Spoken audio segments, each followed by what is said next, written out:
Semana Santa para muchas personas significan días de salir a disfrutar, pero para otras son días para guardar, días de silencio y días donde existe algo difícil de explicar. Porque muchas personas aseguran que en estas fechas las noches se sienten más largas, las calles más vacías y sobre todo una extraña pesadez en el ambiente.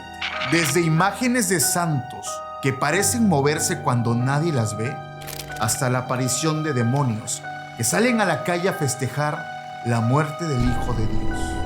No son solo tradiciones, tampoco creencias. Son historias que se repiten cada año y que esta noche tú las vas a escuchar. Bienvenidos.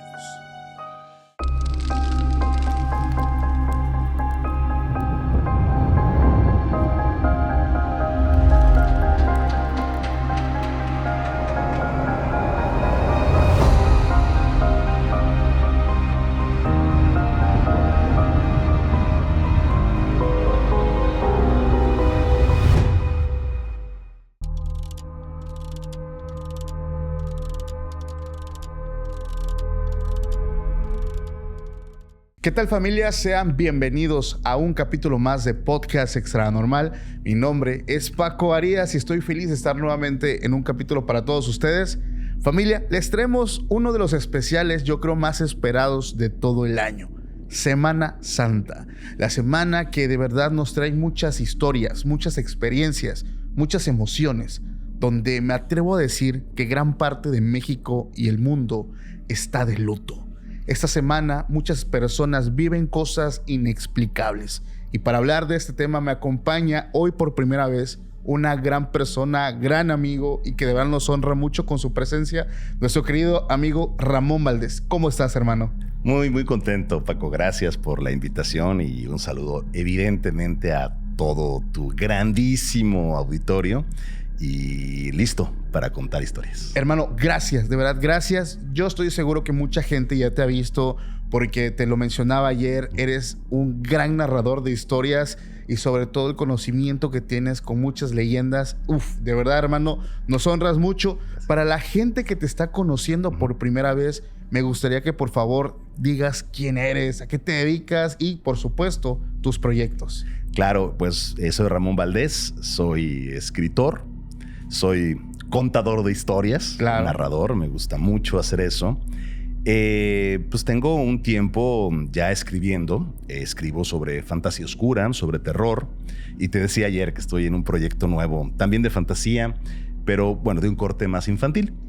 Pero lo que yo me dedico básicamente es al rescate de las leyendas, no solamente mexicanas, sino las leyendas en general. Claro. Siempre entendiendo a las leyendas como algo muy importante de la cultura y la trascendencia que tienen esas leyendas. Las leyendas, al final de cuentas, nos enseñan muchas cosas. Las hay desde las más románticas hasta las más aterradoras, ¿no? Las que verdaderamente pueden dejarte sin aliento. Y a eso me dedico. Los proyectos que yo tengo, bueno, en redes sociales, trabajo mucho ese tema de estar fomentando las leyendas, la cultura, lo prehispánico. Y te decía también ayer que tenemos un proyecto nuevo que se llama Espejo Negro, el podcast de las leyendas, que es básicamente eso, es un podcast que hablamos de leyendas en general. Perfecto. Y estamos en eso. Y yo también, Paco, te lo debo decir que estoy muy agradecido de estar contigo, de poder compartir este momento contigo, que sé que además vamos a hacer que quienes nos escuchen se lleven un gran momento.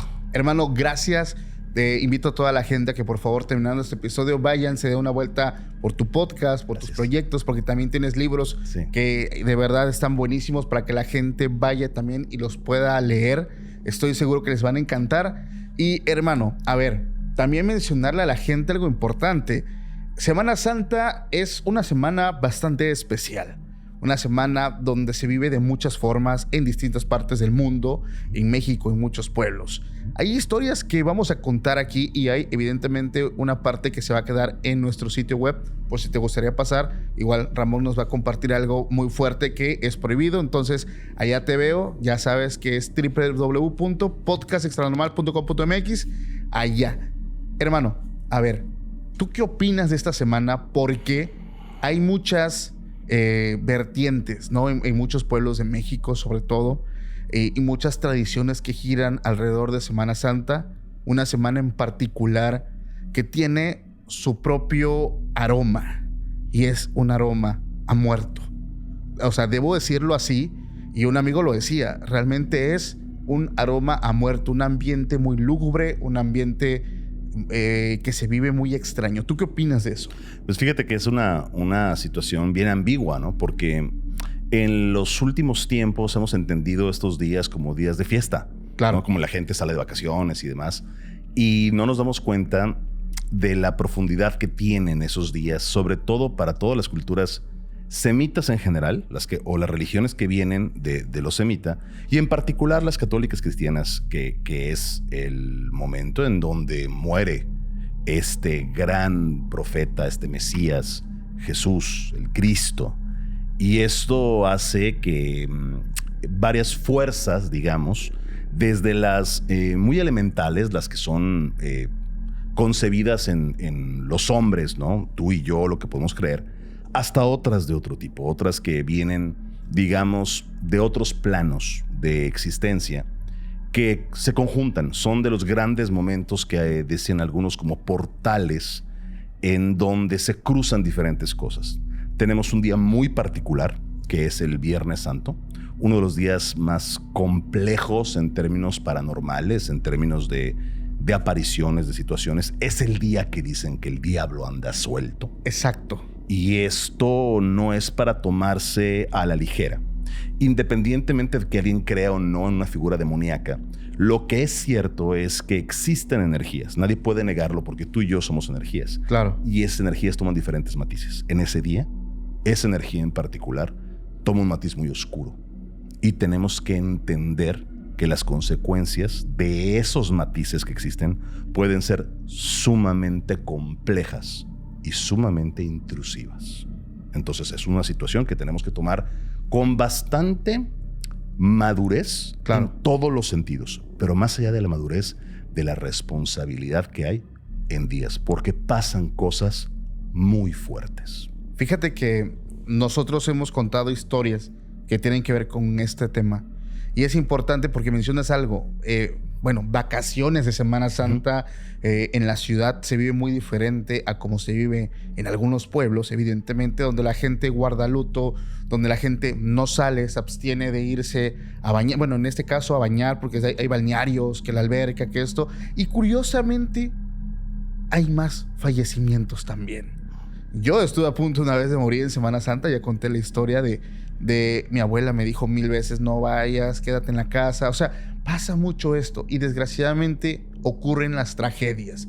Tal vez porque la gente anda más a prisa, tal vez porque la gente pues está disfrutando pues estas vacaciones, pero pasan cosas que de verdad marcan mucho el ritmo de lo que tiene que ver con esta festividad, ¿no? Con lo que es la pasión, donde se conmemora la pasión, muerte y resurrección de Jesucristo. Ahora sí que yo siempre le digo a la gente y a mi invitado: déjame contarte una historia, pero hermano, tengo un excelente narrador. Gracias. Me gustaría que tú abras este podcast contándonos una historia. Pues digo, de entrada es un honor, y déjame hacer un pequeño paréntesis nada más, porque sí quiero decirle a toda la gente que nos ve que eres mi padrino. Te decía ayer Wow. que es la primera vez que estoy... Yo viajo mucho presentando libros, dando conferencias y todo esto, pero es la primera vez que hago un viaje como creador de contenidos. Entonces sí quiero dejar claro que wow. Paco es mi padrino en esto, y a eso me debo, y preparé unas historias que espero sinceramente que estén a la altura. Hermano, muchas gracias. Eso, quería comentarlo. No, hermano, gracias, nos honras. La gente ya sabe que me ha tocado ser padrino de mucha gente, y qué honrado, hermano. Yo soy uno más. Qué honrado, hermano. Bien, pues mira, la primera leyenda sucede precisamente en un Viernes Santo, y es la leyenda del hombre sin sombra. Esta es una leyenda de una persona que está terminando de hacer sus actividades, un campesino que está en un mercado. Esto sucede en Zacatecas. Las investigaciones sobre esto que te digo, porque trato de traerte cosas que estén documentadas, lo ubican en Fresnillo. Ok. Y este hombre estaba saliendo de este mercado y estaba yéndose a un pueblo cercano donde vivía su abuela. Y él pues termina sus actividades y sale en el camino. Está muy tranquilo, caminando. Es el atardecer, hay sol todavía. Y a lo lejos ve a una persona que va caminando en el mismo rumbo que él. Pero un hombre que trae un sombrero que le cubría casi toda la cara. Y este hombre se acerca y lo saluda muy casual, como si lo conociera de toda la vida. Y él, pues, educado, responde, hola, buenas tardes, hola, buenas tardes. Y le dice a este hombre, oye, ¿no tienes inconveniente que vayamos caminando juntos? Es muy común, cuando son los caminos rurales, es mejor ir acompañado, ¿no? Claro. Y aunque no lo conocía, pues, no le dio una mala espina en ese momento. Y el otro aceptó. Entonces, van caminando y van disfrutando, digamos, del camino. Y empezaron a platicar de cosas muy casuales, que si la cosecha, que si había llovido, que si los precios habían subido de algunos productos y demás. Y mientras van caminando, este hombre, de nombre Mateo, voltea al piso y se da cuenta que este hombre no proyectaba sombra. Y al principio piensa que es un error, porque él iba caminando y ve su sombra, y ve al de al lado y no proyectaba sombra. Entonces decía, bueno, pues a lo mejor el sol está de un lado, no sé. Siguen caminando en una curvita, evidentemente cambia la perspectiva y le pega exactamente la luz atrás, donde tenía que haber una sombra sí o sí. Y no proyectaba sombra. Seguían platicando, pero Mateo se queda un poco como extrañado sobre esto. Siguen platicando y de pronto también se da cuenta que los pasos de Mateo pues se escuchaban, ¿no? Pues el piso, la arena, la piedra, ¿no? El clásico crash, crash, crash. Y los pasos de este hombre no se escuchaban. Segunda alerta, como que, ¿qué es esto? Qué raro, ¿no? No hay sombra, no se escuchan sus pasos y tampoco se escuchaba su respiración. Después de un tiempo que tú vas caminando es normal, te vas agitando poco a poco, ¿no? Entonces tu respiración se va haciendo cada vez pues, más marcada. Claro. ¿No? Sobre todo cuando son caminos que no son, digamos, planos, ¿no? Y tampoco se escuchaba la respiración. Pues él empieza realmente a ponerse un poco tenso. Y más adelante, la última situación que lo termina como de realmente golpear es que pasan por un lugar donde había lodo. Él deja las huellas en el lodo profundas y el otro nada. Simplemente como si flotara, digamos, de alguna manera. Ok. Siguen avanzando y de pronto este hombre cambia la conversación. Estaban hablando de cualquier cosa y le dice, oye, me diste muy buena espina y te quiero hacer una confesión. Mateo se queda como, pues sí, dime. Fíjate que hace unos días yo estaba trabajando la tierra y pues con el arado de pronto choqué con algo y pues traté de hacer que avanzaran los animales y no podíamos avanzar. Entonces pues agarré, escarbé con las manos y descubrí un cofre muy grande enterrado que traté de sacar y estaba muy pesado, no lo podía sacar. Vi que tenía un candado como muy antiguo y lo único que sí pude hacer es fui por una herramienta, rompí el candado y para mi sorpresa cuando abro ese cofre veo que dentro está lleno de centenarios. Wow. Pero absolutamente lleno de centenarios. Y es una fortuna, pero no lo puedo sacar. Entonces, mira, no te conozco, pero sí conozco a mis vecinos. Y mis vecinos son muy ambiciosos. Yo quisiera pedirte que me acompañaras, de hecho, hasta aquí adelantito a la brecha que lleva a mi tierra. Y ven conmigo y si me ayudas a sacar el cofre, te doy una parte de los centenarios. Pues imagínate, Mateo, digo, ¿cómo? Pues si me conoce, ¿no? Los pensamientos internos diciendo, pues si me conoce, pero pues centenarios, iba con su abuela, no tenían dinero y se empieza a imaginar pues todo lo que podría hacer con ese dinero, imagínate. Claro. ¿No? Pensó, me dará 20 centenarios, 30 centenarios, ¿cuánto será? Pues un cofre lleno. Y de pronto una voz de esas de conciencia, la voz de su abuela, como si le escuchara adentro, decía, no aceptes. Y el otro empieza a tener como dudas internas, pero ¿cómo no voy a aceptar? Y no aceptes. Seguí esa voz interna. Entonces dice, oye, ¿sabes qué? Oye, gracias por tu oferta, pero sabes que sí tengo que llegar, tengo prisa, tengo que ver a mi abuela. Y otro le contesta, Claro que tienes que ir a ver a tu abuela. Pero imagínate que llegaras con unos centenarios. Te estoy ofreciendo una fortuna solamente porque me ayudes. Claro. Y otra vez la duda. Pues imagínate. Sí. Y yo otra vez, pues, voy con él, pues, lo sacamos. No aceptes. Y no aceptes. Y le dice, oye, discúlpame, ¿sabes qué? Es muy generosa tu oferta, pero tengo que llegar. Perdóname. Y en ese instante, este hombre sin sombra, que siempre iba con su sombrero así medio bajo, no se alcanzaba a ver muy bien su cara, empieza a decir como unas palabras medio raras, como si fuera una oración al revés. Ajá. Y todo empieza a sentirse como más pesado, más complejo, ¿no? Baja un poco la temperatura. Ves que eso es muy normal con este tipo de apariciones. Y le dice a este hombre, pues, creo que yo hasta aquí puedo caminar contigo. En ese momento Mateo lo voltea a ver. Le dice, por cierto, Mateo, hasta aquí puedo caminar contigo. Él nunca le había dicho su nombre. Entonces se queda evidentemente extrañado. Pues, ¿cómo sabe mi nombre? Si venías platicando de cualquier cosa, pero nunca me presenté. Claro. Y le dice, hasta aquí puedo seguir contigo. Y en ese momento Mateo voltea a verlo y se da cuenta que esa sombra que no proyectaba en el piso era la sombra que tenía en su rostro. El hombre no tenía un rostro claro, sino era oscuridad su cara. Ok. Y en ese momento Mateo siente evidentemente un terror absoluto. Sus piernas se congelan, su respiración empieza a ser mucho más agitada. Quiere moverse y no puede. Y el hombre solamente baja el sombrero y empieza a caminar por la vereda. Y ante sus ojos el hombre se transforma en una sombra larga que se proyecta en el piso y empieza a avanzar sobre la maleza hasta desaparecer. Evidentemente Mateo estaba choqueado. En ese instante, cuando se desaparece, recupera la fuerza en las piernas y sale corriendo. Corre sin parar hasta llegar a casa de su abuela. Y cuando llega con la abuela lo estaba esperando. Y cuando le ve la cara le dice, te lo encontraste, ¿verdad? Y el otro se queda, sí, te encontraste al hombre que camina cuando Cristo muere. Te encontraste al hombre sin sombra. Y te dice, pero abuela, ¿cómo sabes eso? Lo sé por los años. ¿Te ofreció algo? Sí. ¿Aceptaste? No, claro que no aceptaste.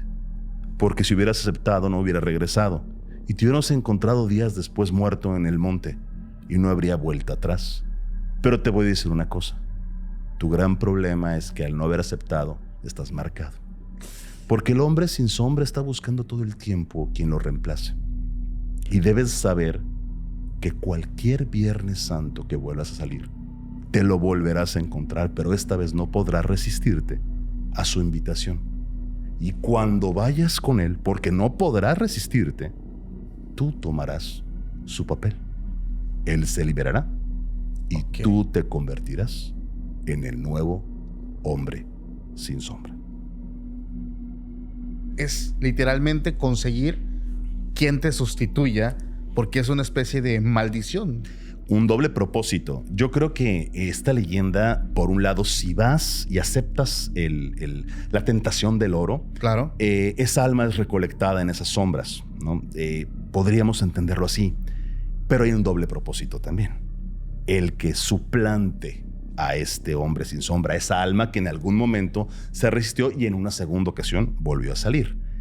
Entonces, como toda leyenda, tiene varios trasfondos que hay que entender. Claro. Pero el de todos es el más terrorífico, el saber que puedes encontrar en el camino algo que te dé te tiente de esa manera tan grande y que al final de toda la historia solamente sea una triquiñuela para poder tomar algo tuyo más preciado, claro, que el propio oro que te está ofreciendo. Fíjate que el tema de la tentación siempre ha estado presente incluso en la Biblia. Se nos menciona cómo Jesús pues fue tentado, ¿no?, por el demonio, por el adversario, quien al ver que tenía hambre pues le dijo, tú que eres hijo de Dios, ahí están las piedras, tan fácil es que tomes una y la conviertas en pan, ¿no? O sabes qué, aviéntate de este risco y dice Dios que va a mandar a los ángeles a que te salven. O sea, el tema de las tentaciones siempre ha estado presente. Y también en Semana Santa siempre está presente un fenómeno que va cambiando. Me acabas de decir esta leyenda que está impresionante, Pero también existe, no sé si has escuchado, digo, ya lo conté el año pasado, la leyenda del Cristo viviente. Es un Cristo que se supone que si tú todo el año obraste mal, hiciste el mal a tu prójimo, pues ya saben, ¿no? Tú vas a ver a un Cristo, pero en una faceta muy tétrica.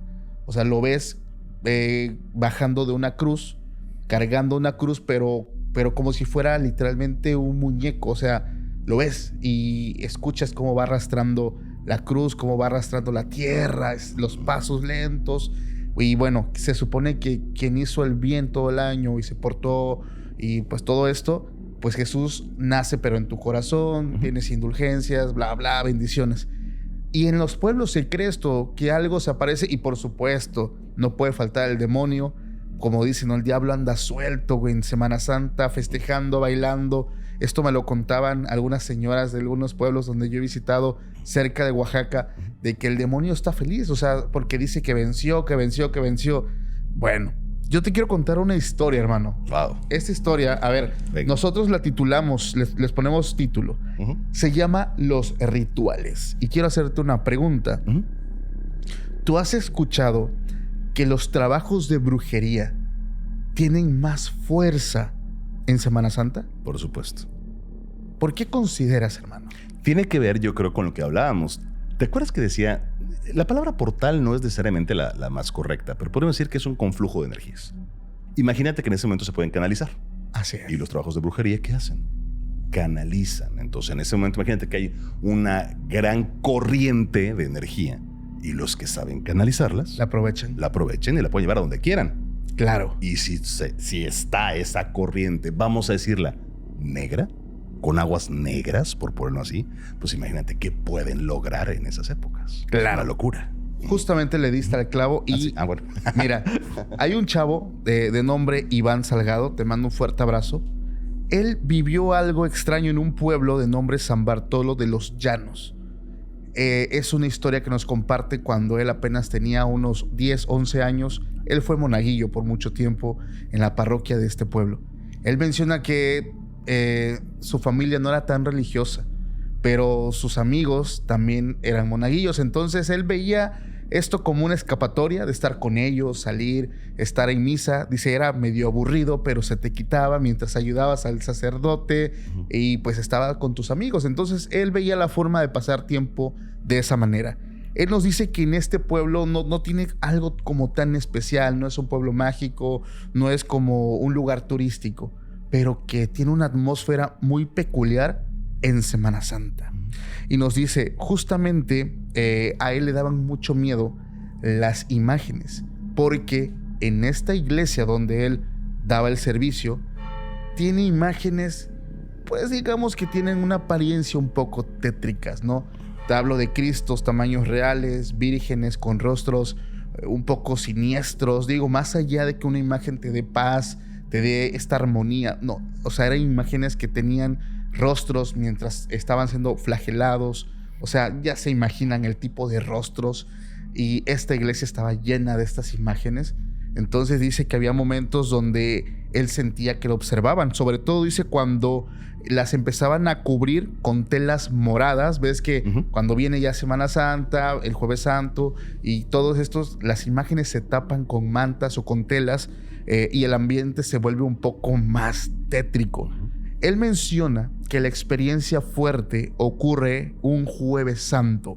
Él nos dice que él estaba la mañana normal, se hizo lavatorio de pies, se hizo la misa, bla, bla, bla, todo lo que la gente conoce, pero como al mediodía, un señor muy conocido del pueblo pierde la vida. Al ser un pueblo pequeño, ya se dan cuenta de que pues todos se dan cuenta. Al señor lo encuentran enterrado en su patio. Se trataba de un paro fulminante. Aquí va una cosa importante. La gente en este pueblo dice que el diablo anda suelto. Entonces las muertes o los fallecimientos, en ese momento la gente lo normalizaba. Decía, sí, es porque el diablo anda suelto. Dice, al día siguiente, el Viernes Santo, murió otra persona. Era una señora mayor, y el sábado otra más. Dice, siempre eran adultos y siempre eran personas, y la gente del pueblo decía, es que es normal, el diablo anda suelto, no hay que salir, hay que guardar los días, bla, bla, bla. Entonces pasaban cosas medio raras. Este chico de nombre Iván, que todo el tiempo estaba en la iglesia, estaba metido, estaba viendo, dice que él ya había visto cosas extrañas dentro de la iglesia. Sobre todo, justamente como te decía, había momentos donde a él le tocaba cerrar la parroquia, entonces tenía que esperar a que el sacristán terminara de guardar algunas cosas y él se quedaba así como paradito. Imagínate en la iglesia, luces apagadas. O sea, qué miedo, o sea, 11 años y estar así. Imagínate. O sea, le daba mucho miedo. Y dice que él escuchaba ruidos y sobre todo que, dice, una vez yo juraría que un San Judas Tadeo cambiaba de posición. O sea, te lo juro, me dice, yo te lo juro que esas imágenes tenían algo. Y en efecto, tenían algo. Y ahí va. Dice, yo me convencí por muchos meses que era mi imaginación, o era mi temor, o era mi miedo, lo que hacía que yo viera ese tipo de cosas. Una vez, dice, dentro de la iglesia, adentro, llegaban personas, dice, llegaban ancianos, hombres y mujeres que siempre estaban allí, ayudando, estaban limpiando, estaban rezando, estaban ahí.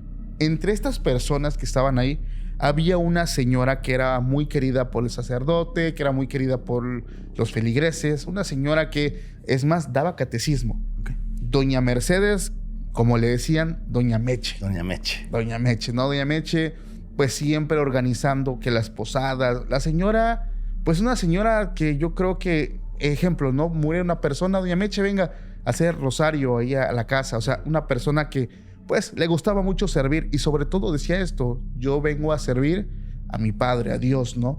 Entonces, esa vez que Iván, el monaguillo que nos manda la historia, esto ya tiene muchos años, se queda en la iglesia, dice que le llama la atención algo. Él estaba recogiendo algunas cosas, ya la gente se estaba yendo, y él se metió a una bodega a guardar unas cosas, se demoró, dice, me demoré como unos 15, 20 minutos. Al salir, dice, ya no había nadie, solamente estaba Doña Meche. Pero le llamó la atención algo que estaba haciendo.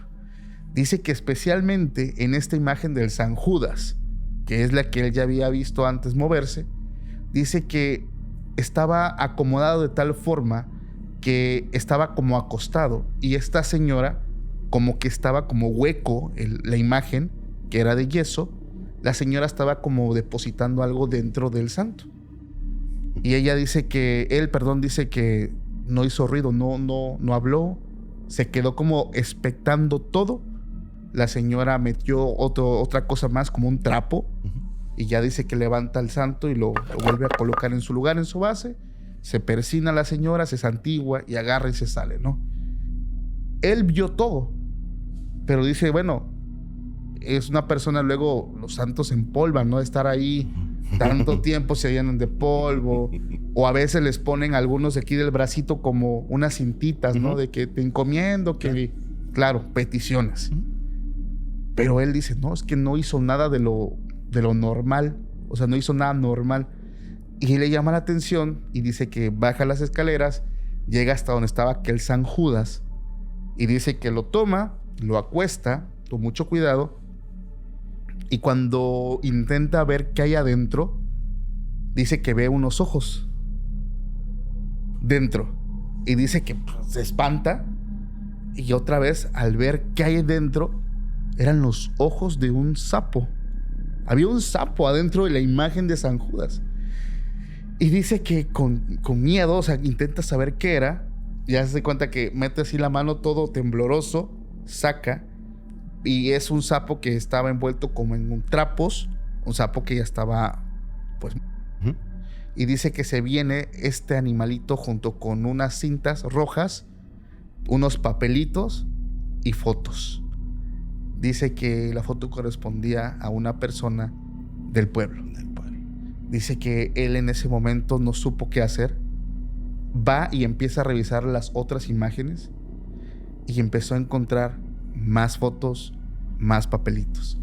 Y encuentra el del señor que había tenido un paro fulminante, el de la señora. Empezó a encontrar un montón de cosas, hermano. Pero aparte, trabajos de muerte, entonces. Trabajos de muerte. Había trabajos se le llama como de cerrar caminos, salaciones. O sea, había un montón de trabajos a diferentes personas del pueblo. Dice que en ese momento va corriendo y habla con el sacerdote, le cuenta todo. Y dice que el sacerdote pues no le cree. Primero como que no le cree. Okay. Pero dice, es que tiene que venir a ver todo esto. Y ya es que van, hermano, y ahí estaba la evidencia. Dice que el sacerdote al día siguiente mandó a cerrar la iglesia. Todo mundo, toda la gente del pueblo, ¿por qué no? Y el sacerdote mandó a sacar todas las imágenes. Dice que le comenta al sacerdote, esto ya no sirve. Ya está profanado, ya está contaminado, ya esta imagen no puede estar aquí en el altar, no puede estar en la casa de Dios. Dice que la gente del pueblo, los hombres, entraron y cargaban las imágenes, y atrás de la iglesia hay un terreno baldío. Dice, todas las imágenes ahí fueron destruidas, y el sacerdote empezó a tirar agua bendita, a bendecir la iglesia, prendió fuego.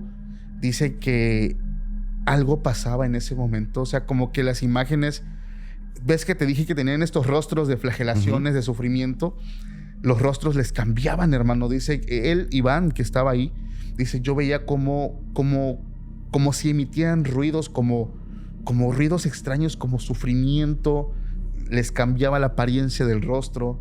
Dice, el sacerdote estaba ahí presente. Yo le decía, padre, ¿está viendo lo que estoy viendo yo? Y el padre le dijo, sí, es la manifestación del mal, dijo. Del mal. Dice que toda la gente del pueblo se enteró. La mujer, doña Meche, nunca se volvió a aparecer.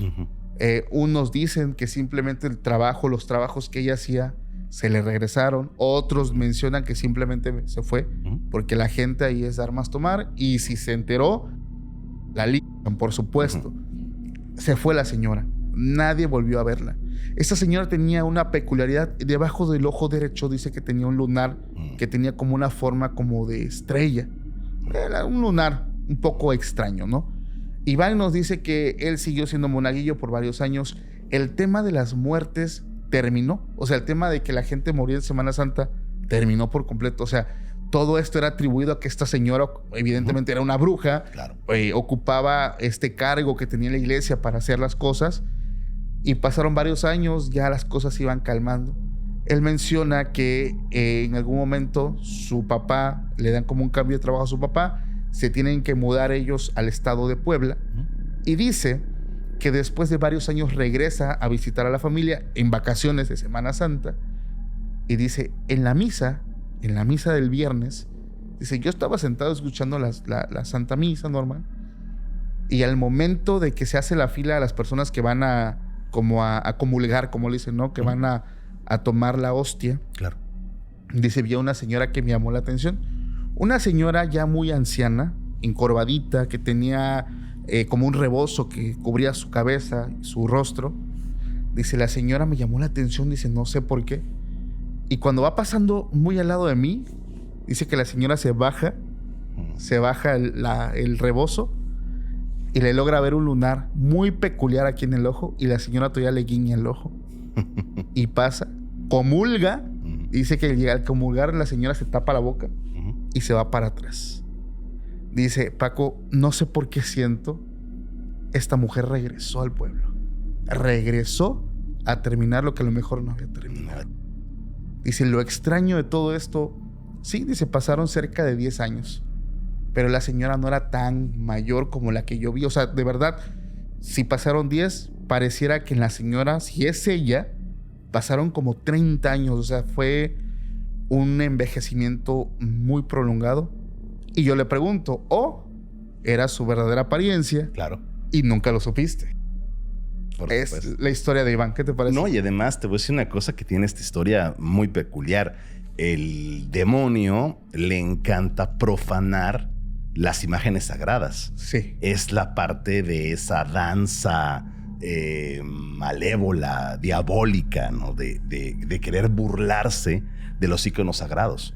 Entonces imagínate esta bruja, ¿no? El nivel de compenetración que tendría con la oscuridad para poder, a luz viva, hacerlo. Claro. Y acuérdate qué es lo que dicen, que el mayor truco del diablo es hacernos creer que no existe, ¿no? Por supuesto. Y bueno, a veces el ser tan evidente, tenerlo tan cerca, hace que tú creas que no existe. Y ahí tenemos, dicen, ves que las brujas siempre fueron concebidas como estas novias, ¿no? Del demonio, del adversario, etcétera. Tiene absoluta congruencia con lo que es. ¡Wow! Pues mucho cuidado ahí en Semana Santa con los santos que tienen. Ya he dicho yo otras veces. De hecho, hay sacerdotes, hermano, que mencionan que cuando tú compras un santo, y le digo yo con mucho respeto para los hermanos católicos, tienes que bendecir tu santo. Tienes que llevarlo a la iglesia, que una persona, un sacerdote lo bendiga. ¿Por qué? Porque muchas veces ocupan esto, la gente no hace esto de bendecirlo, salta ese paso, lleva y los pone en su casa, les prenden velas, pero a lo mejor ya el santo está intencionado de otra manera y tienes a un demonio en tu casa, en tu cuarto y no lo sabes. Así es. O esta figura, mejor no era nada, era solamente una figura, pero la energía que hay en tu casa, la depresión, la violencia, cosas que pueden suceder en cualquier casa sin que sea una casa mala. Pueden suceder cosas y hay además devoción hacia esa figura. Eso puede ser un magneto de otras cosas si no está protegido. Exactamente. Entonces ahí está para toda la gente que es devota y que tiene santos. Mucho cuidado con eso. Revisen también los santos porque luego por dentro ya traen unas cositas ahí. Algo medio turbio, ¿no? Sí. Qué bruto, qué historia, madre mía. Wow. Bueno, mira, yo también tengo una historia de Jueves Santo. Y es además aquí, de Oaxaca, de San Juan Mixtepec. Ah, por acá. Así es. La procesión de las almas se llama. Fíjate, esta es una historia muy, muy interesante. Le sucede a una persona que se llama Pedro Tamayo. Le decían Tamayo. Él es panadero y siempre le decían, ¿no?, en el pueblo normal, de que, oye, los días de Semana Santa hay que estar guardados, pero sobre todo el jueves no te acerques al panteón. Es un panteón chiquito, pero no te acerques al panteón porque pasan las ánimas. Tienes que tener cuidado. Pedro, pues un tipo joven que realmente pues no creía en nada de eso, le parecían habladurías de los viejos, que bueno, tonterías, ¿no? De los supersticiosos y demás. Es Jueves Santo, sale tarde de trabajar y tenía dos caminos que tomar. Uno, el normal, que iba para su casa, y otro más largo que pasaba por el panteón. Y por necio, por ganas como de retar a la vida, dice, voy a pasar por el panteón. Total, a mí me hacen los mandados. No pasa nada. Y ahí va. Pues va Pedro, va caminando. Y siente en efecto que la noche está como un poco más pesada. Y siente que hay algo. Entonces va caminando y ve a lo lejos el panteón. Y de pronto escucha como un rumor que empieza a crecer y empieza a crecer.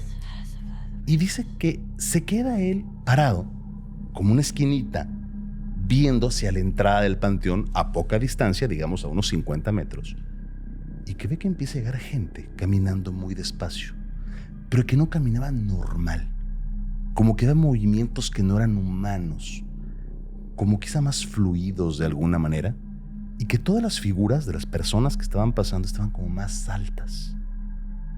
Se queda observando un poco más y se da cuenta que era gente muy pálida. Y pues no correspondía, pues digo, simplemente porque pues, la gente no es blanca, me refiero del color blanco como tus tenis, ¿no? Claro. Blancos.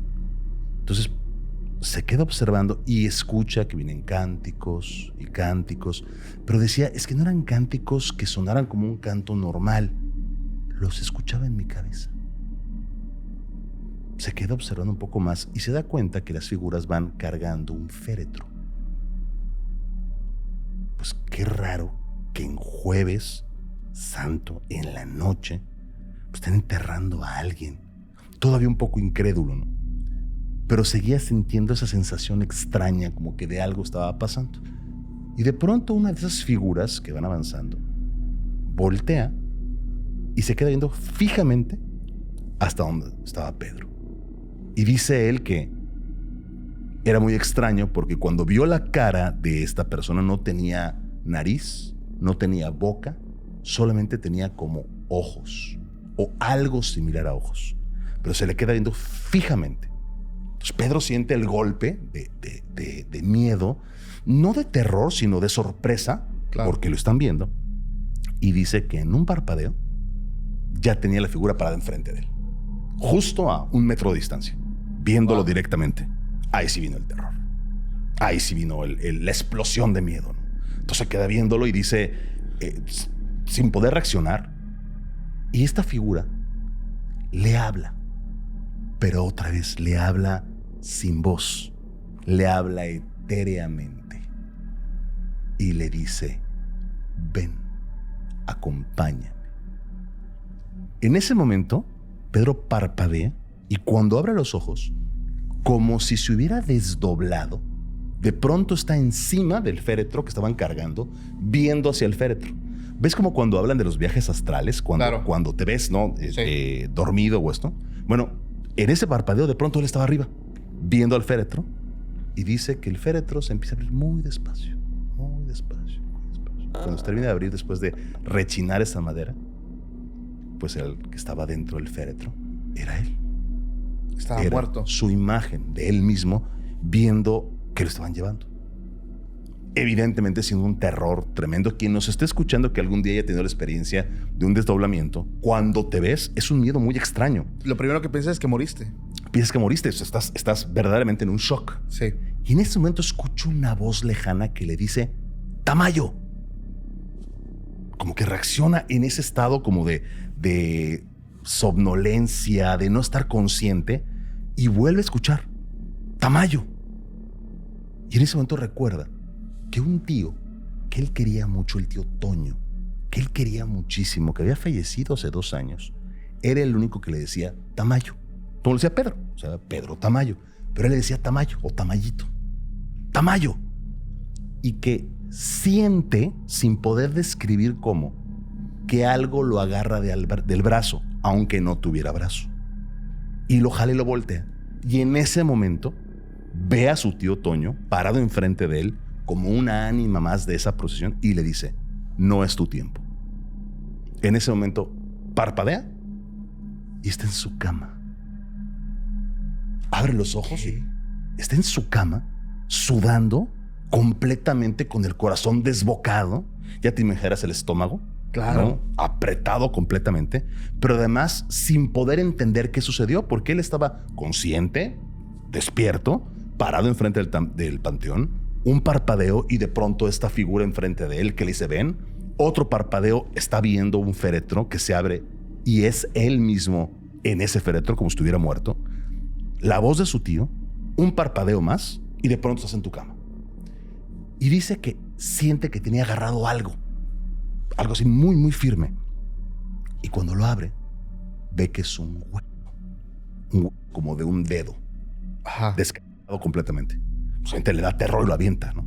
Entonces se trata de recomponer, tratar de entender qué pasó. Pues todo es una alucinación, dice él, pero ¿y el hueco está en el piso? Entonces él tenía una vecina, de esas mujeres de las que dicen que saben, ¿no? Es bien bonito cuando dicen eso, ¿no? Las que saben. Entonces va a preguntarle, le dice, oye, es que creo que tuve un sueño. Y le platica, pasó esto y esto y esto y esto. Y esta vecina le dice, no fue un sueño. Eso que pasó, se te ha dicho muchas veces y en el pueblo se dice que no hay que acercarse al panteón el Jueves Santo porque está la procesión de las almas. Y lo que pasó es que viste la procesión de las almas, pero tuviste muchísima suerte, porque en esa procesión estaba tu tío que te protegió. Pero tienes que hacer algo. Tienes que ir por ese hueso que está en tu casa y tienes que llevarlo de regreso al panteón. Y dice, ¿pero qué hago con el hueso? Dice, tú vas a saber entrando al panteón qué tienes que hacer con ese hueso, pero no te lo puedes quedar. Porque si te lo quedas, viene peor para ti. Pues total, ahí va Pedro Tamayo, agarra el hueso temblando, llega al panteón de día, y cuando entra al panteón, siente como que tiene que caminar hacia un lado. Va caminando y de pronto llega a la tumba de su tío Toño, que estaba un poco, la lápida estaba un poquito abierta, lo justo para que pudiera entrar el hueso. Suelta el hueso y él solo cierra la lápida. Desde ese día, evidentemente, Pedro dice que jamás los Jueves Santos se acerca de ninguna manera al panteón. ¡Wow! Fíjate cómo es curioso que a veces la juventud te hace cometer muchos errores, ¿no? Uh-huh. Yo más adelante te voy a contar una historia que se me hace muy interesante de un grupo de jóvenes que pues no le tenían ni miedo ni respeto a nada. Pero quiero hacer énfasis con este tema porque también se habla, y lo hablé hace un año, que en Semana Santa en algunos pueblos se escucha la famosa, muy famosa y conocida carreta de la muerte. Uy, sí. Joder. ¿Tú qué sabes de la carreta, hermano? Fíjate que hice investigación sobre la carreta porque empecé a escuchar el mito constantemente. Y en efecto, el tema de la carreta de la muerte se da mucho en el centro y esta zona del país, ¿no? Sí. Y yo, fíjate que escuché una historia, y te la cuento muy rápido, sin extenderme mucho, de precisamente un vigilante de un panteón que no creía en la carreta de la muerte. Ajá. Y evidentemente la carreta de la muerte una noche, pero fíjate que no recuerdo si era en Semana Santa, ahí sí no sé, pero que la carreta de la muerte se presenta, que viene un chofer de carreta, que es la parca, y que voltea y le dice su nombre, que se abre, bueno, la carreta se abre la puerta que tiene. Ajá. Y cuando voltea a ver a la carreta, ve su cuerpo. Uy, es que se supone, ¿no? Que es la muerte que viene por ti. Por ejemplo, yo te saco ese tema porque aquí, la gente jura escuchar a la carreta en Semana Santa o cuando una persona va a morir. Sí. Se escuchan los caballos, se escuchan cadenas. ¿Las cadenas? Las cadenas, que es también... Les va arrastrando, ¿no? La carreta. Exactamente, exactamente. Entonces, hay gente que asegura que esta es la zona donde la carreta anda. Mira, yo te quiero contar, hermano, otra historia. Esa historia está, de verdad, está bien fuerte y pasa en Semana Santa. Nosotros decidimos ponerle títulos a todas estas historias. Esta historia nos las comparte Mariana y se llama El exorcismo en Semana Santa. A ver, Mariana nos manda un correo hace casi un año y nos dice: Paco, te voy a contar algo que no he contado por casi 20 años.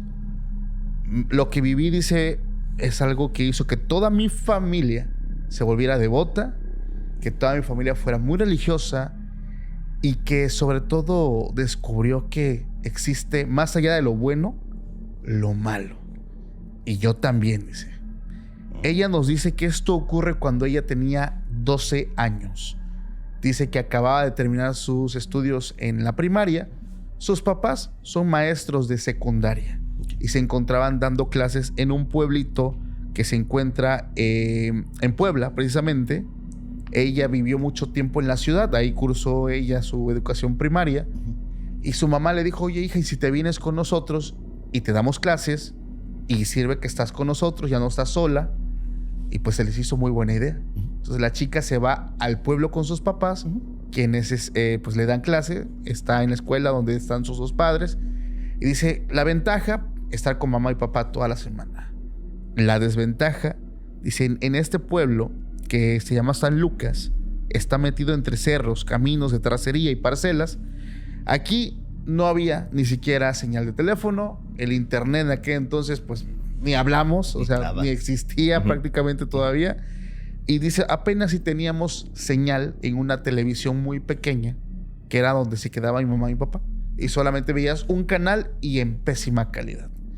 Dice, la gente aquí era muy amable, pero tenían unos usos y costumbres muy extraños, pero sobre todo muy extremos. Dice, sobre todo en Semana Santa.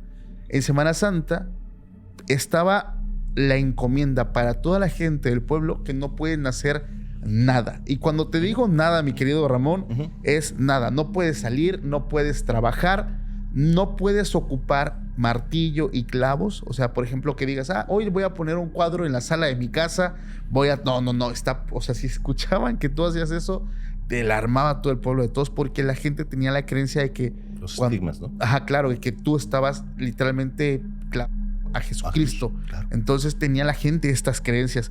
Entonces la gente en ese pueblo en Semana Santa no salían, estaban en sus casas, estaban guardados, salían en las mañanas solamente a hacer las compras necesarias y hasta había toque de queda, hermano. Entonces... Los famosísimos días de guarda, ¿no? Tal cual. Dice que ella pues veía todo esto de una manera muy extrema. Dice, esto está muy extremo, esto está muy bizarro. Y dice que la primera Semana Santa que le toca vivir ahí, el viernes estuvo muy aburrida. El jueves dice que decide escaparse y pues empezar a visitar el pueblo a escondidas. Sus padres, bueno, un poco distraídos, dice que no se dieron cuenta. Ella salió, dice, fui a ver unos riachuelos que estaban cerca de la salida del pueblo y ahí se topó con algo. Dice que estando ahí caminando, llegando a un lago, escuchó a una mujer llorar. Escuchó un lamento, un sollozo. Yo, la primera vez que leí eso, dije, La Llorona. Claro, La Llorona. Y dice que ella no sintió miedo cuando escucha a la mujer llorar, como pasa con La Llorona, que hasta te cala los huesos. Claro. Ella sintió curiosidad. Dice que empezó a caminar siguiendo el sollozo y llegó hasta donde hay un lago y había una mujer que tenía un vestido negro que cubría también su cabeza. Y esta mujer estaba hincada, llorando con la cabeza hacia abajo y el cabello hacia el frente. Y esta mujer decía, mi hijo, mi pequeño, mira cómo te dejaron. Y lloraba y lloraba y lloraba. Y dice que ella estaba ahí viéndola de lejos, pues la curiosidad, ¿no? Y de pronto dice que esta mujer se da cuenta de que está Mariana ahí viéndola y dice que levanta la mirada y en ese momento ve que estaba su rostro como desgastado, vaya, y tenía la marca de las lágrimas, pero eran marcas rojas. Entonces dice que cuando ve, exactamente como si fueras, cuando ve este rostro, lo que hace Mariana es, pues patitas, ¿para qué las quiero? Empieza a correr, pero dice que iba corriendo, gritando. Imagínate todo el pueblo en luto, en silencio, y de pronto el escándalo de una muchachita de 12 años que llega gritando. La gente del pueblo se asoma, llega a su casa, hasta su mamá, su papá, y le empieza a contar, es que vio una mujer que parecía una muerta, tenía el rostro así, bla, bla, bla. Dice que sus padres la escuchaban y le decían, es que seguramente fue alguien del pueblo que está espantando para que la gente no salga, pero ni ellos se creían esa excusa. Al día siguiente, el sábado, dice que a Mariana lo que la levanta, hermano, es una sensación de ardor en manos y frente. Dice que estando todavía en su cama, dormida, se empezaba a rascar y le ardía y sentía como húmeda aquí la frente y las manos le picaban, pero también le ardían mucho. Cuando se levanta, dice que ve sus manos, en las palmas tenía heridas abiertas. Va prácticamente, como podemos llamar, los famosos estigmas. Y también aquí en la frente. Dice que sus padres la ven preocupados, no saben qué es lo que está pasando. En ese pueblo no había como tal un centro de salud, hasta otro pueblo, así que deciden primero llevarla con un curandero que sabe un poco de medicina. Y el curandero le dijo, no, es que esto lo tiene que ver el sacerdote del pueblo. La llevan y dice que llegando el sacerdote no lo miró con ojos agradables. De hecho, el rostro del padre cuando ve estas heridas en ella fue de miedo, fue de mucha preocupación.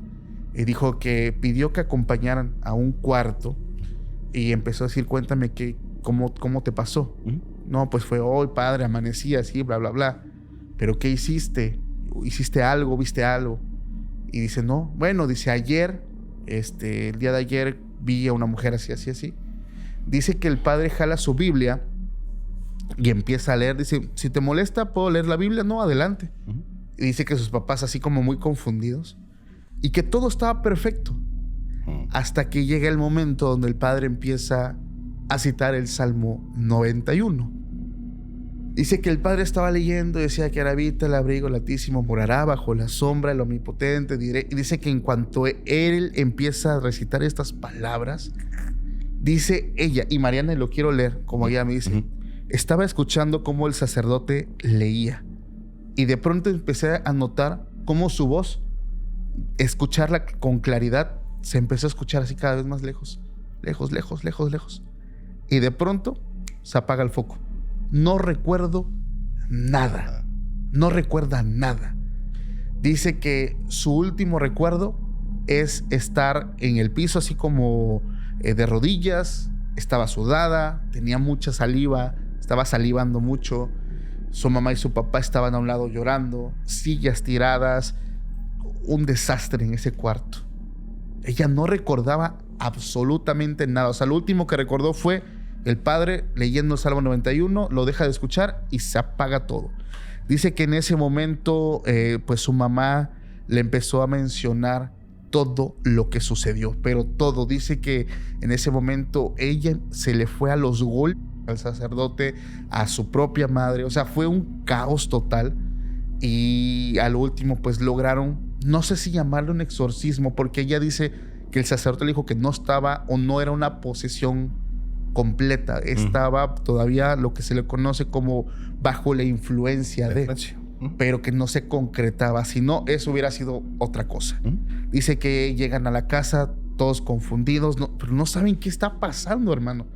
Dice que los padres de ella ya estaban planeando pedir su cambio a la ciudad, ya estaban como un poco desesperados. Dice que una mañana una señora que llegaba a limpiarles, a ayudarles con el aseo del hogar, a lavar ropa, le contó una historia bien extraña y quiero leerla. Dice, años atrás, una niña del pueblo de nombre María había despertado con las mismas. La gente creyó que se trataba de un tema de bendición, de que era como una elegida de Dios. Durante muchas semanas, no fue como ella que fue al día siguiente, durante muchas semanas, estas se empezaban a como abrirse, empezaban a brotar, y todo empezó en Semana Santa. Y dice que cuando se abrían, había un aroma que se desprendía, y el aroma era como a flores, olía a flores. Y si había una persona enferma ahí, la persona se sanaba. El problema es que después de este aroma tan agradable, era como de flor marchita, ya apestaba.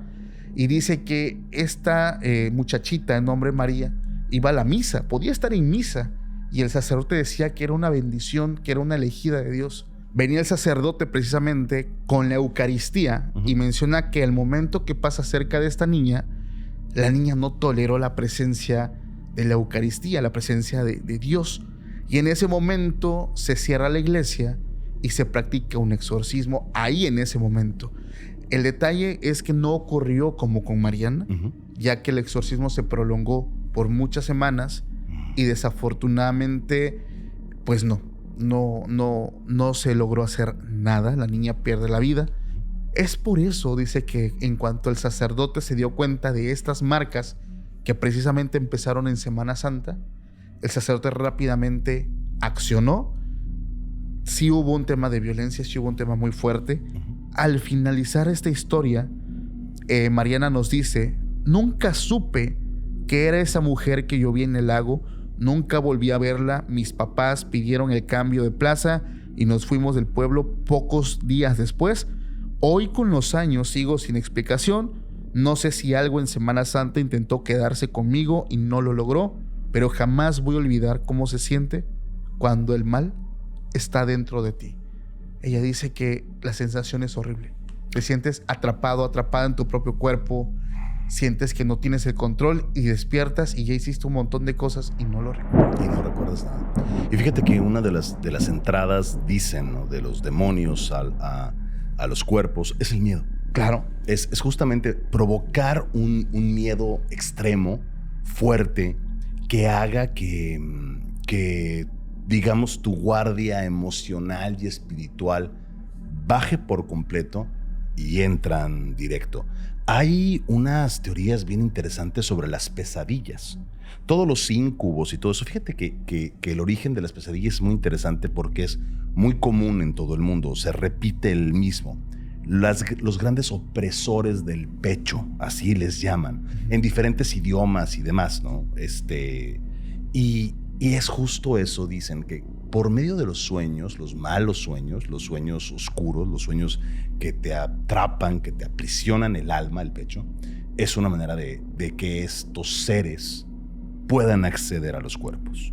Muchas veces es en el mundo onírico, pero otras veces es como pasó ahorita. Claro. Con estas apariciones que te bajan la guardia. Es tan fuerte el susto.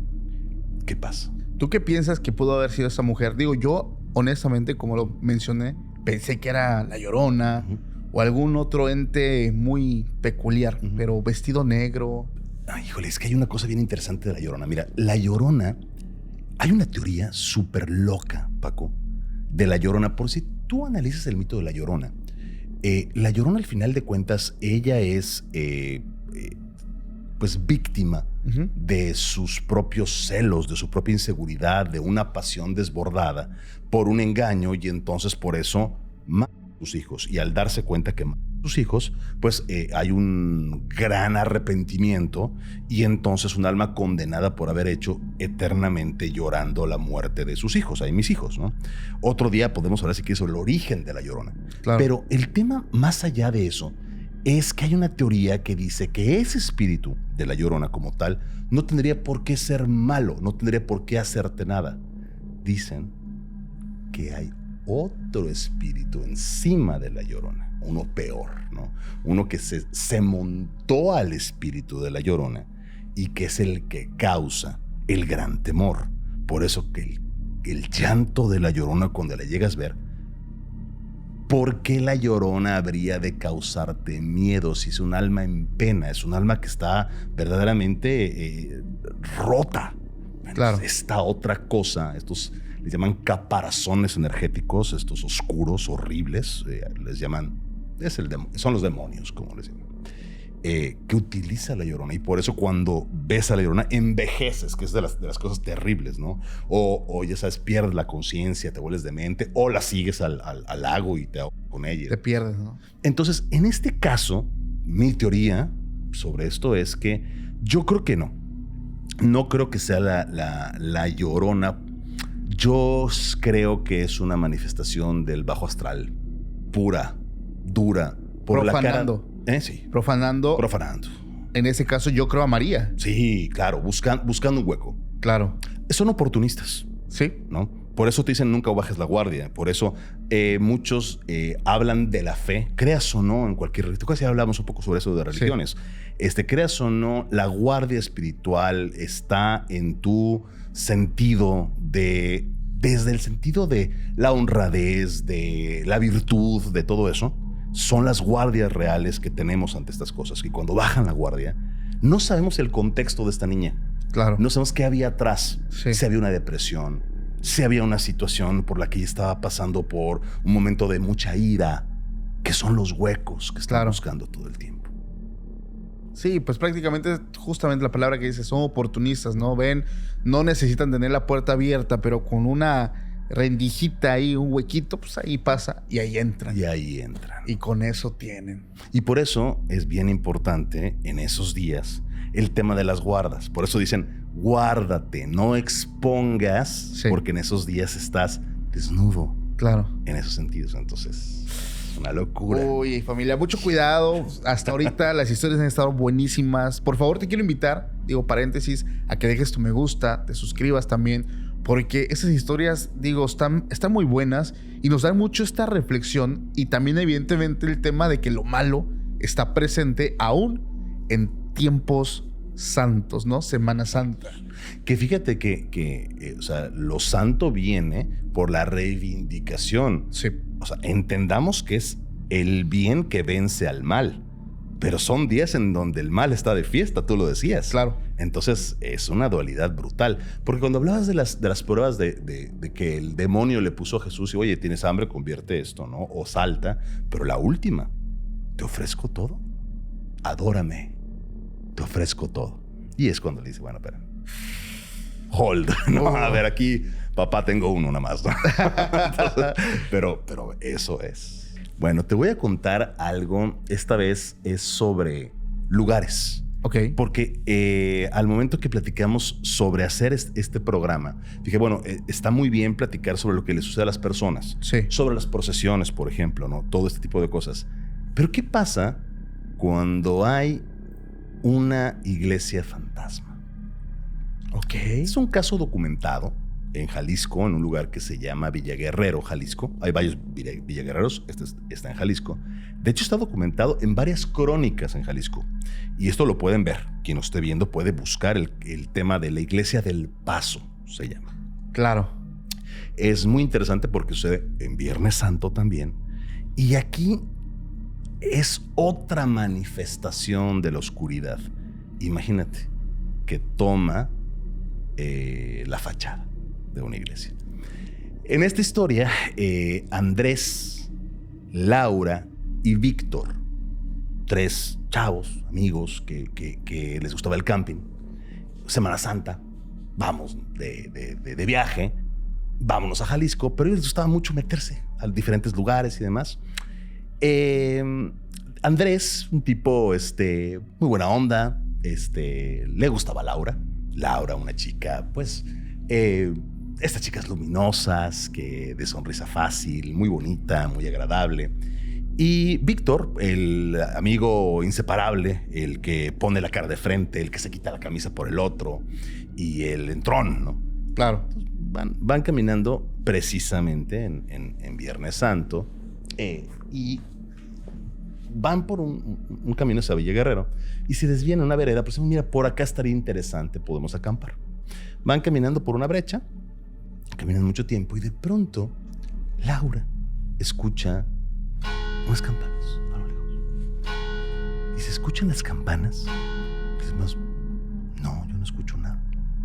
Pues a lo mejor fue mi imaginación. Siguen caminando y otra vez las campanas. Y eso sí lo escuchan los demás. Oye, sí, se escuchan campanas. Pues bueno, siguen caminando y eventualmente descubren una iglesia. Una iglesia bonita, un poco estilo gótico, de buen tamaño, pero en medio de la nada. Pues imagínate una brecha y de pronto una iglesia. Y gótica. Pues claro, porque lo gótico generalmente se construye en ciudades. Claro. No es nada usual ver una construcción así. Entonces la ven y escuchan las campanas y dentro se veía que había el reflejo como de velas. Entonces Andrés dice, oye, es una iglesia en Jueves Santo en medio de la nada, está medio raro, ¿no? Y Víctor le dice, no, hombre, no seas, vamos, no seas cobarde, vamos a meternos, pues, ¿qué más puede ser? Aparte, pues hasta hay misa seguramente. Sí. Porque escuchaban algo como rumorcitos adentro. Dice, vamos, yo me meto. No, espérame, no, yo me meto. Y ahí va Víctor. Y empuja la puerta. Y Laura atrás de él como de buena compañera, como que no muy convencida, pero dice, bueno, pues vamos. Y total, los 3 entran. Pero al momento de entrar, la iglesia se vuelve gigantesca por dentro. No tenía ninguna relación en aspecto con lo que tenía por fuera, por lo que de pronto ven por dentro. Imagínate un lugar enorme, con bancas y bancas y bancas y bancas, y al fondo un altar y un montón de velas prendidas a los lados que iluminaban, ¿no? Y hacían pues estas sombras extrañas que hace el fuego, ¿no? Y pues Víctor fascinado, ay, mira la iglesia, no sé qué. Y los otros dos como que empiezan a avanzar y van avanzando hacia el altar. Y de pronto se dan cuenta que toda la iglesia en la parte superior tiene un montón de vitrales. Pero les llama la atención que generalmente los vitrales en una iglesia pues hablan sobre la pasión de Cristo. Es claro. Generalmente lo que hacen los vitrales, ¿no? Y en este caso no. En este caso los vitrales estaban llenos de figuras de gente con rostros como asustados, como queriendo advertir, como con los ojos muy abiertos, pero lleno, completamente. Y eran cientos de personas retratadas alrededor de la iglesia con estas características. Y pues eso los detiene un poco. Entonces, siguen avanzando, llegan hasta el altar y de pronto sienten miradas muy persistentes en la espalda. Pues voltean, pues todas las bancas estaban vacías. Pero imagínate que sintieran la presencia de cientos de personas viéndolos.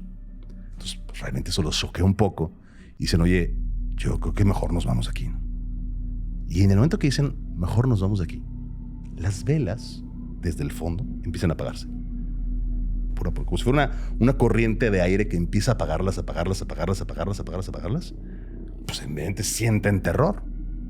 Y en ese momento entra una ventisca terrible que los sorprende y los divide. Entonces Andrés sale corriendo hacia la izquierda y Laura y Víctor salen hacia la derecha, pero corriendo hacia la puerta para querer salir.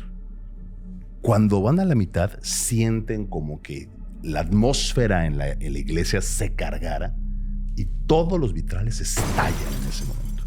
Y caen sobre ellos una lluvia de cristales cortantes que les dan la piel, les desgarran la ropa, los lastiman horriblemente, están gritando de terror de lo que está pasando. Y Víctor Víctor empieza a avanzar. Laura es la primera que logra llegar a la puerta que estaba ya cerrada y Andrés se queda un poco atrás.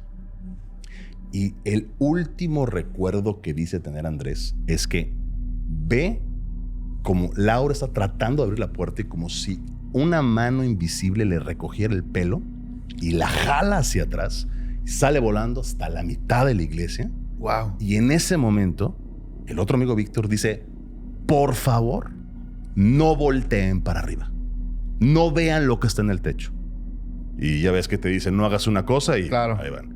Y ahí va Andrés y voltea y dice que era como si el techo de la iglesia se hubiera convertido en un gran abismo, en una boca negra que los estaba jalando. En ese instante, pierde conciencia. Y lo siguiente que recuerda es estar en la brecha, tirado, sin poder entender qué sucedió, el cuerpo sumamente lastimado, todavía con cristales clavados en el cuerpo, la ropa desgarrada. Se trata de levantar y voltea y busca a sus amigos y no hay nadie. Y trata de ver dónde está la iglesia y tampoco encuentra la iglesia. Y en eso voltea allá al fondo, de que viene alguien caminando, muy despacio. Poco a poco se va acercando. Era un arriero. Que agarra, lo ve y le dice, sobreviviste. Y él se queda todavía sin entender bien. Dice, sí, la iglesia te escupió. ¿Cómo que la iglesia me escupió? ¿No? Dice, ven muchacho, ven. Lo ayuda, lo incorpora, le quita vidrios, lo sana un poco y dice, ven, vamos a mi casa. Lo lleva a su casa y le dice, te encontraste con la iglesia fantasma. ¿Yo? Híjole. Y dice el otro, oye, ¿pero y mis amigos? No, pues tus amigos ya no están. ¿Cómo que tus amigos? ¿Mis amigos ya no están? No, manches. No, tus amigos ya no están. Yo hace 40 años, en este mismo camino iba con mi hermano. Éramos muy jóvenes y éramos arrieros de ese momento. Y en un Viernes Santo, como hoy hace 40 años, vimos la iglesia. Y yo le decía a mi hermano que no entráramos, y mi hermano quiso entrar y entramos. Y seguramente de adentro te pasó esto y esto y esto. Sí, sí me pasó eso. Sentiste las miradas, se apagaron las velas, estallaron los cristales. Sí, sí pasó eso. Pues a mí también la iglesia me escupió hace 40 años. Era otro sobreviviente y le dijo, no creas que esto es una bendición. Nos hace para que seamos testimonios vivos de su aparición y de su hambre de almas. Pero mis amigos, tus amigos están con mi hermano. Desde hace 40 años, mi hermano forma parte de esos vitrales. Y ahora tus amigos también forman parte de esos vitrales. Este hombre va y denuncia lo que sucedió, se despide, le agradece, pero dice, pues está loco. Pero pues no podía quitarse de la idea que también el otro le describió exactamente qué había visto. Sí. Y pues denuncia, la situación se vuelve como muy complicada, se hace una búsqueda. Pues evidentemente el principal sospechoso es él. Total, después de un largo proceso pues legal, termina pues, siendo inocente, pero la marca ya estaba hecha. Todas las noches después de los años que siguieron, cada vez que era Viernes Santo, siempre decía que en las noches cuando cerraba los ojos escuchaba a la distancia las campanas de esa iglesia. Tan, tan. Y que invariablemente, cuando lograba dormir, escuchaba una voz que le decía: Andrés. Despertaba y cada vez que volteaba a la ventana veía el reflejo de Laura viéndolo y le decía: ¿por qué nos abandonaste? ¿Por qué nos abandonaste? A la bestia, hermano.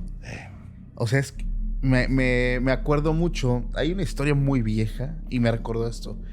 De una bruja que atrapaba, no sé si llamarle almas, o atrapaba en qué forma a personas dentro de cuadros. Y su casa, o sea, una persona que llega a esta casa, que lo encuentra en la mitad de la nada en un bosque, llega a la casa, está vacía y hay un montón de cuadros, pero en los cuadros, haz de cuenta, puede haber un paisaje muy hermoso, pero siempre había algo que no tiene nada que ver con el cuadro. Imaginemos el paisaje, una cabaña muy bonita, un amanecer, un río y todo bien hermoso, pero al lado una persona así. O sea, y otro cuadro de, no sé, de una iglesia, igual muy europea, bla, bla, bla, pero en el jardín otra persona así como llorando. O sea, en todos había una persona o dos personas, pero en una situación de miedo, de terror. De terror. Y estaban ajenas al cuadro, no tenían nada que ver con el cuadro.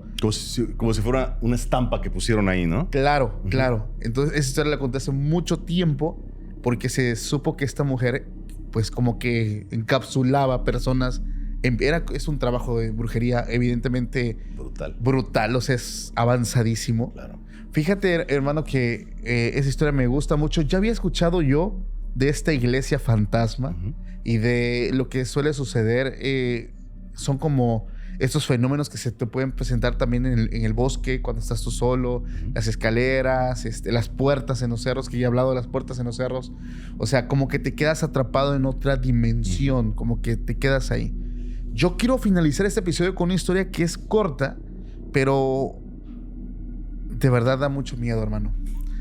Dime tú hasta dónde llega a veces la ignorancia, la juventud, pero cuando eres joven ignoras muchas cosas, mezclado con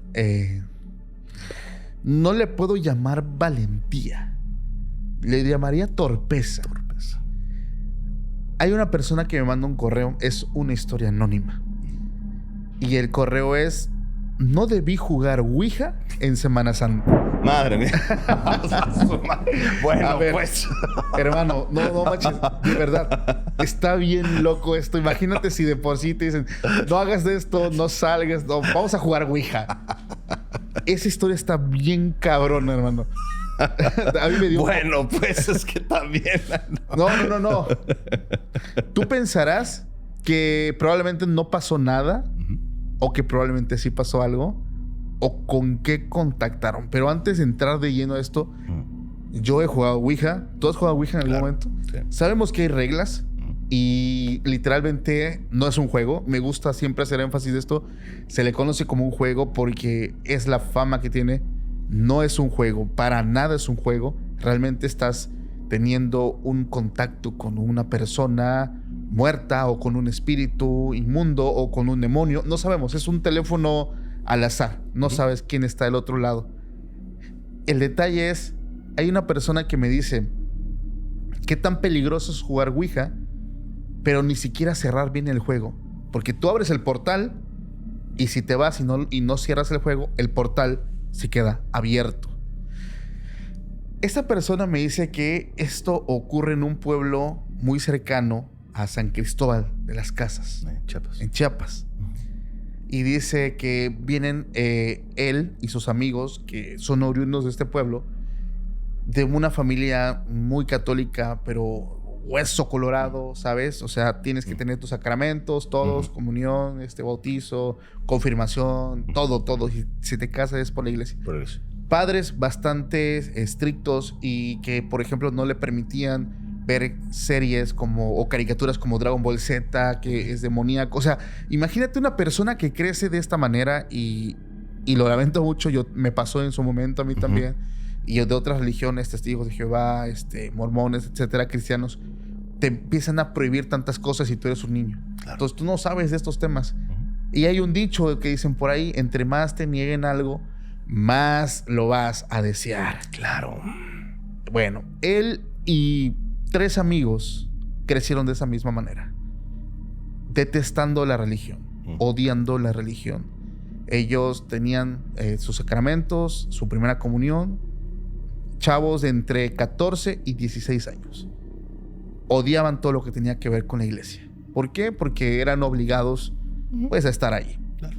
Semana Santa, para ellos las vacaciones, pues imagínate, no vas a la escuela, todo esto, pero ¿qué crees? En casa te dicen que no hagas nada, que no salgas, y ellos se escapaban para estar juntos. Y dice, ¿por qué? Porque yo no creo en eso, y ya sabes, la rebeldía.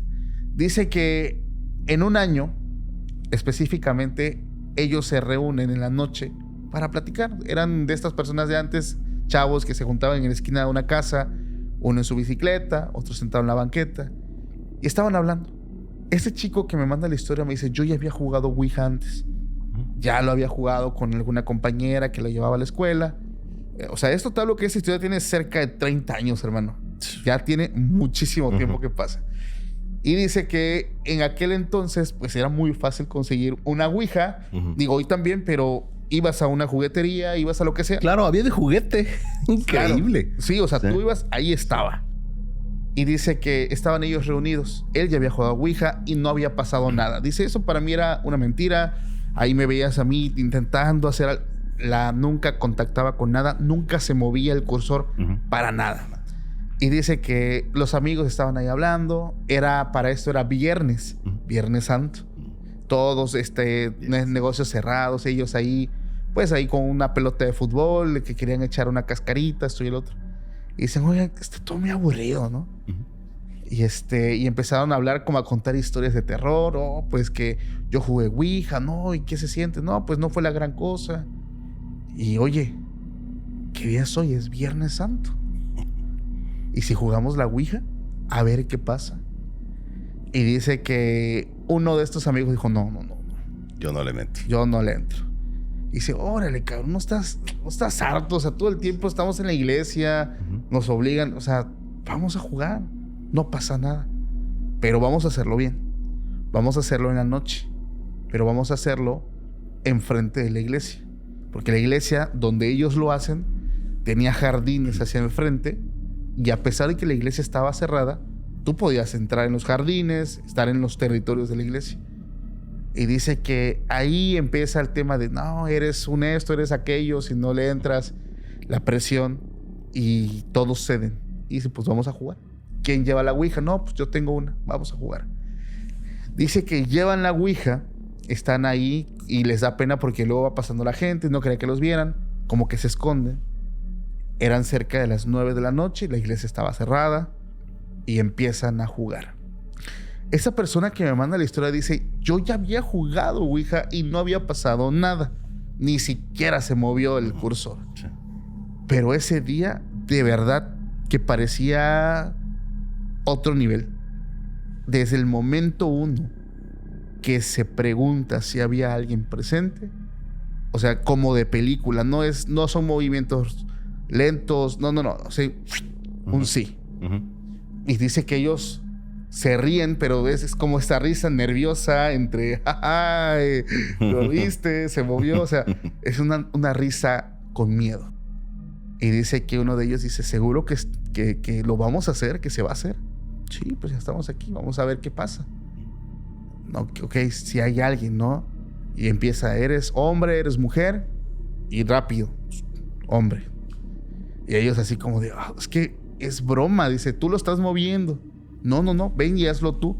Y dice que los 4 fueron pasando y con los 4 se movía. Y los 4 estaban así de, te lo puedo creer, o sea, de verdad. Empiezan a hacer más preguntas y más preguntas. Y llega un momento donde le dicen, ¿cómo te llamas? La palabra que forma el cursor es la palabra Jesús. Ok, ¿cuántos años tienes? Y se va y señala 2 veces 3. el número 3. Madre mía. 33. Y ellos así como que se miran incrédulos. Estaban, ya para ese punto tenían miedo, pero un poco incrédulos, un poco... Puede ser. Y dice que uno dice, es que probablemente es Jesús. Probablemente estamos contactando con Jesús. Uh-huh. Jesús. Y dice que siguen haciendo preguntas. Se activó una Alexa por allá. Ándale. Se activó una Alexa y yo no he dicho nada. Y no he dicho nada, exactamente. Siguen haciendo preguntas, pero dicen que para este punto, dentro de la iglesia que estaba cerrada y con luces apagadas, se empezaban a escuchar cómo se movían las bancas y empezaba como a verse a alguien. Y ellos le preguntan, Jesús, ¿eres tú el que está haciendo ruido adentro de la iglesia? Y marca, sí era él. Y dice, ok, están moviendo las cosas. Y ellos así espantados siguen haciendo preguntas. Para este punto ya la mitad de los amigos ya no querían continuar. Pasó evidente. Ya ni siquiera querían ellos tocar. Ya decía, ya ciérralo, por favor, ya ciérralo. Y hay un momento donde este chico que estaba insistente, que estaba juegue y juegue, dice, ¿y ahora dónde estás? ¿En qué parte estás? En el infierno. Dice que cuando ellos leen esa palabra, infierno, se levantan los 4 y corren. Corrieron. Dejaron la tabla ahí en el patio de la iglesia. Corrieron. Eso no se tiene que hacer. No. No puedes terminar una sesión Ouija de esa manera. Lo hemos hablado muchas veces. Regresan al día siguiente, ahí estaba la tabla. El dueño de la tabla, que era el chico que sugiere jugar, Uh-huh. se la lleva. La persona que a mí me comparte esta historia es uno de los amigos que está jugando, que era de los más miedosos. Y él me dijo, yo había jugado Ouija, pero nunca había pasado nada. Esa vez me quedó claro que sí pasa. El problema es que el dueño de la Ouija, el que había llevado la Ouija, lo dejan de ver. Pasa el jueves, el Viernes Santo, el sábado de gloria, perdón. No lo ven en la misa, no lo ven en la iglesia. El amigo no se presenta. Termina las vacaciones de Semana Santa, no lo ven en la escuela. ¿Qué pasó? ¿Dónde está? Y dice que van a visitarlo a su casa y su mamá dice, no, es que está estado enfermo. Pasan y le dicen que creo que había tenido mucha fiebre, no había podido dormir, influenza, etcétera. Pero él les confiesa otra cosa. Dice que cuando están en el cuarto con él, dice, cierren la puerta, por favor. Cierran la puerta y se descubre así como las piernas. Y dice, miren. Dice que todas las piernas tenía como pequeñas úlceras. Tenía como algunas ya heridas abiertas. Y se vuelve a tapar. Dice, es que no sé qué me está pasando. Dice que en las noches sueña que algo entra a su habitación. Lo que entra a su habitación tiene heridas en manos, en pies, y tiene una corona. Él dice, se arrastra, camina, o sea, no camina de forma... Se arrastra. Ajá, se arrastra, pero se levanta, se reincorpora, es una silueta humana y se le logra ver como una corona, tiene como una corona, pero empieza a lastimarme en los sueños, lo lastima. Y al despertar él tiene estas úlceras.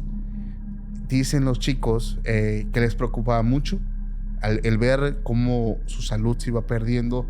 Y es que se iba, no sé si te ha tocado hablar de cuando te curan de espanto, de por qué te tienen que curar de espanto. Este chico dice que ellos piensan en el pueblo que se espantó por algo, no lo curaron de espanto y por eso en el punto muere. Porque el chico empezó a ponerse delgado, a chuparse. Pero dicen que se empezó así a chupar. Los huesos se le empezaban a marcar mucho el rostro. Tenía más úlceras en las piernas, en los brazos. Hasta que en algún momento Este chico, al finalizar esta historia, me dice, mi amigo muere. Mi amigo muere. Nosotros no sabemos, dice, qué pensar. Si fue porque a lo mejor se tenía que enfermar y así tenía que ser, o fue parte de lo que hicimos nosotros aquella vez, esa noche en esa iglesia. Entonces es como no hagas esto porque no sabes lo que puede pasar. ¿Qué opinas, hermano? Qué locura. Aparte, digo, dos cosas recuerdo. De los libros más famosos de terror y además una de las películas insignias de terror, que es El Exorcista. Claro. Recuerda que inicia con una sesión de Ouija. Sí. O sea, al final de todo eso es una invocación a Pazuzu, que lo encuentra en otro lado. Claro. Y bueno, este demonio llega y ya pasa todo lo que sabemos de la historia de esto. Entonces, en esta novela te retratan lo que puede suceder si dejas abierta un canal. Y está tremendo. Y lo segundo es los espíritus que se arrastran. En demonología eso. Es clásico, ¿no? Todo lo que se arrastra por el piso y se reincorpora en un momento es una entidad del terrible astral, el más oscuro, ¿no? Ahora, imagínate qué perversidad adoptar la imagen otra vez del maestro. Del maestro. O sea, siempre vemos cómo se profanan las figuras, pues prácticamente las figuras religiosas. Nunca había escuchado eso. Fíjate que Nunca. Yo una vez hablaba de la película del Conjuro, La Monja. Sabemos que ese demonio Balak.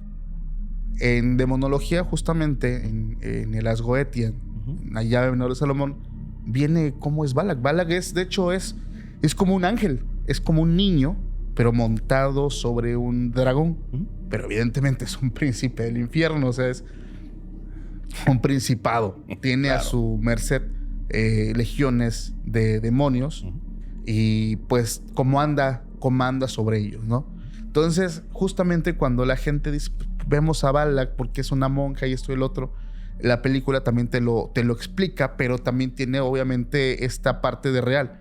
Balak es conocido justamente como Balak el profano. Un profano. Es tan fuerte que no ataca a personas normales, vamos a llamarlo así, que al niño, que no, o sea, eso no le interesa. Balak, el demonio Balak, lo que busca es atacar a gente en santidad.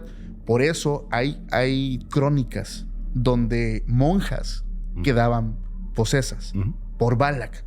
Entonces las monjas veían a otra monja y este demonio se sentía tan poderoso que decía, yo puedo profanar una figura como una monja y me puedo vestir de monja, no me pasa nada, y ataco a quienes están ahí. Entonces hubo un momento donde una monja, no recuerdo el nombre, de un nombre larguísimo, en su momento lo leí, María Concepción y bla, bla, bla, bla, bla, de las monjas que quedaron poseídas en conventos. Y fue un terror en aquellos años, te hablo de muchos años, pero ahí salía a relucir mucho el nombre de Balak. Y justamente es la profanación de imágenes santas. Pero imagínate, o sea, yo no sé qué nivel de demonios si tiene un príncipe como este tomar la figura de Jesús. Claro. Madre mía. O sea, ¿cuál estás tomando, no? Digo, una monja, al final de cuentas, es una mujer sí devota, sí, etcétera. Un sacerdote también. Usar santos como tu primera historia, bueno, ok, tiene que ver con la profanación de la imagen, pero usar la figura de Jesús es una locura. Claro, no, y como la historia que te dije que haya contado, ¿no? El Jesús que ven caminando arrastrando también su cruz. O sea, ¿por qué usan estas apariencias, vaya? En Semana Santa, pues sería por esa muerte, ¿no? Por supuesto. Por la muerte de Jesús, y usan el elemento para que esto sea brutal. O sea, son muy románticos en ocupar, o sea, es esto, ¿no? Por así decirlo, claro. Muy exactos. Un romanticismo perverso, ¿no? Por supuesto. Oscuro, claro. Malévolo, ¿no? Sí, tal cual. Qué locura, qué bruto, hermano. No, esas historias estuvieron voladas de barda. ¿Cómo te la pasaste, hermano? Maravilloso, de verdad. Aparte, pues bien fluida la plática, claro, bien a gusto, y de eso se trataba. Además, espero que que hayamos logrado que la gente tuviera buenas historias, ¿no? Por Que tuviera supuesto, algo ¿no? Interesante. Yo lo Así dije es. cuando empecé el podcast, hablar de historias de Semana Santa. Es nuestro especial que de verdad nos gusta mucho preparar. Mucha gente espera el especial de Semana Santa Qué honor. porque hay muchas historias y de verdad qué honor tenerte, hermano, claro. con nosotros. Antes de despedirnos, por favor, recuérdanos proyectos que tienes y, por supuesto, por favor, los libros que ya están disponibles para que la gente los pueda adquirir. Muchas gracias. Estoy trabajando en redes sociales. Me pueden encontrar como Ramón Valdés con S, Elizondo. En todas las redes estoy así. Compartimos todo el tiempo leyendas, historias, mucho que tenga que ver con el orgullo a nuestra cultura, con el orgullo a quienes somos. Exploramos evidentemente también temas de misterio, temas de terror, por supuesto. Te digo que tenemos un bebé que se llama Espejo Negro, el podcast de las leyendas. Es un podcast, un formato muy diferente, es un formato donde yo cuento una leyenda. Claro. Es muy sencillo, hablamos un poco del contexto de la leyenda, luego se hace una narración de la leyenda que se anima y al final hacemos conclusiones de ella, ¿no? Y tiene otra sección que esto sale los jueves y los lunes sale una donde leemos algunos relatos que nos envía la gente que nos hace el favor de hacer, ¿no? De manera muy sencilla, los leemos y ya. Y pues estamos muy contentos con eso. Tenemos un año de haber iniciado el proyecto. Ahí vamos, poco a poco. Y los libros, bueno, yo soy escritor de fantasía. Tengo una saga que se llama Flor Negra. Es una saga que he leído muy, muy bien. Es una saga basada en mitos y leyendas mayas. Ok. Por supuesto que hay demonología maya. Por supuesto que hay seres oscuros mayas. Los van a encontrar ahí. Van a conocer una de las mitologías más grandes que hay en el mundo. Claro. La maya. Es nuestra por herencia. Entonces, algo muy bonito. La pueden encontrar en cualquier librería. Las librerías de cadenas, en todas, ahí está, Flor Negra. De hecho, el tercer libro está ya saliendo. Ya se está cociendo. Se está cociendo, entonces muy contentos por eso. Y por otro lado, hay un libro que se llama Hotel California, que es un libro de terror basado en la canción Hotel California, este hotel mítico, ¿no? Es un hotel de una historia de un encierro, lo pueden encontrar también. Y en eso estamos trabajando, estamos muy contentos. Y Paco, muchas gracias. Hermano. Muchas gracias por esta oportunidad de platicar con tu gente y además saber que es un especial de Semana Santa, que hayas confiado en lo que yo podía traerte, es para mí un honor, viejo. De verdad, un honor. Muchas gracias. Gracias a ti, hermano. Gracias, de verdad, con el corazón. A toda la familia también que termina estos episodios. Les agradezco. Antes de irse, solamente les pedimos que dejen su like, se suscriban, pasen a las redes sociales que tiene nuestro hermano Ramón para que vean el trabajo, la calidad de leyendas que trae. Y por supuesto, si te gustaría también escuchar esta siguiente parte, te espero en nuestra página web. Allá no te lo puedes perder. Mi nombre es Paco Arias y nos vemos más adelante. Hasta la próxima. Chao. La cantidad de niños sacrificados en Semana Santa en rituales paganos es impresionante. Y dicen que está esta chica hincada, pegada a la pared con los brazos abiertos y la espalda completamente desnada, como si le hubieran arrancado la piel de la espalda. Y ese día se supone que los pactos quedan sellados por completo y de forma eficaz, ocupando también derramamiento de inocente, ocupando también un cordero, que en este caso no es un animal, es al igual sangre inocente.